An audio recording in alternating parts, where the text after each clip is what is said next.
it seems like to me is you got to look and say, if you halt the activities of man and you grind to a halt, you run into the ground the economies of the world, what are the results of that going to be as far as lives? I mean, are we talking about an apocalyptic scenario where these economies crash and people's eating dog food out of a can, you can't get stuff at the stores, people's got guns, there's rioting and stuff going on in the streets, and how many people would die from that scenario if we continue to do what we're doing as far as these lockdowns and California locking down and possible martial law and that kind of thing. When you lock down and shut down the economy and grind it into the ground, how many people is going to die from that? How many people will be hurt, and what will be the suffering from that? And then let's compare that to how many would die with this pandemic globally over the long run, and let's examine the two scenarios, because one may be worse than the other. And I'm putting to you right now that if they continue this, crashing the economies of the world globally,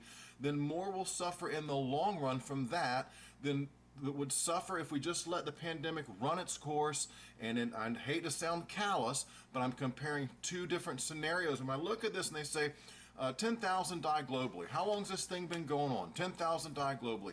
I don't have the numbers what they predict long term to die from it, but again, I'm putting that against the other option, the apocalyptic doom scenario with the rioting and food shortages and crazy stuff going on because the economies of the world, the dollar collapses, so on and so forth. And then I look and I say, well, how many people we got on Earth? 7.8 billion. So let's say even a million people die from this, okay?